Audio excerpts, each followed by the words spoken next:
Mitosis কোষ বিভাজনে একটি কোষ থেকে দুইটা কোষ সৃষ্টি হয়, যেখানে নিউক্লিয়াস ও ক্রোমোজোম একবার বিভাজিত হয়। ঠিক আছে, যেখানে যে অপত্য কোষ সৃষ্টি হয় তাদের ক্রোমোজোম সংখ্যা মাতৃকোষের ক্রোমোজোম সংখ্যার সমান হওয়ার কারণে এই যে অপত্য কোষ সৃষ্টি হলো তার গঠন, বৈশিষ্ট্য, আকার, আকৃতি মাতৃকোষের মতো হয়।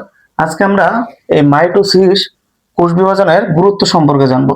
দেখো, মাইটোসিস কোষ বিভাজনটা জীবের বৃদ্ধি ঘটায়। দেখো, মানুষের কথা যদি আমরা চিন্তা করি, মানুষের ক্ষেত্রে জীবনের সূচনা হয় একটা মাত্র কোষ থেকে। জাইগোট কি? একটা মাত্র কোষ। ঠিক আছে, তো এই জাইগোটের মধ্যে পরবর্তীতে মাইটোসিস কোষ বিভাজন হয়। মাইটোসিস কোষ বিভাজনের মাধ্যমে কোষ থেকে টিস্যু হয়, টিস্যু থেকে অঙ্গ হয়, অঙ্গ থেকে তন্ত্র হয়। এভাবে দৈহিক বৃদ্ধি ঘটে, উচ্চতা ও ওজন বৃদ্ধি পায়।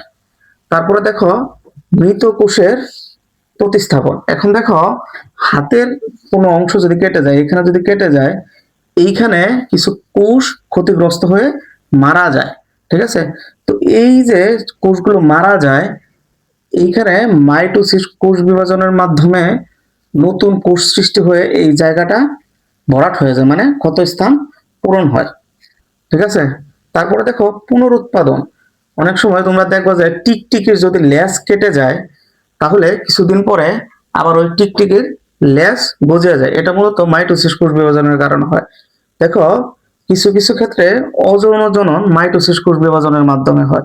দেখো, এই যে এমিবা, ব্যাকটেরিয়া, ছত্রাক, এদের ক্ষেত্রে যে অযৌন জননটা হয় সেটা মূলত মাইটোসিস কোষ বিভাজনের মাধ্যমে হয়। দেখো, এই মাইটোসিস কোষ বিভাজন কোষের আকার আকৃতি নিয়ন্ত্রণ করে।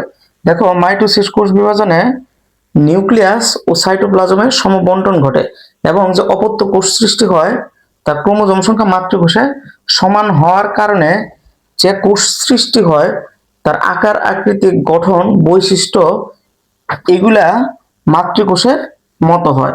মানে এই যে কোষের আকার আকৃতিটা নিয়ন্ত্রণ করে। তারপর দেখো নিউক্লিওপ্লাজমিক অনুপাত ঠিক রাখে। দেখো, এটা যদি নিউক্লিয়াস হয়, এর চারপাশে কি আছে? সাইটোপ্লাজম আছে। এখন দেখো, এই যে নিউক্লিয়াস আর এই যে সাইটোপ্লাজমের মধ্যে কি আছে? সাইটোপ্লাজমীয় অঙ্গাণু আছে। ঠিক আছে, এখন দেখো, যদি এই যে নিউক্লিয়াস আর সাইটোপ্লাজমের অনুপাত যদি স্বাভাবিক না থাকে, তাহলে এই নিউক্লিয়াস এবং সাইটোপ্লাজমীয় যে অঙ্গাণু আছে এগুলার কার্যকলাপে বিঘ্ন ঘটে। তো এই মাইটোসিস কোষ বিভাজন এই নিউক্লিওপ্লাজমিক অনুপাতটা স্বাভাবিক রাখে।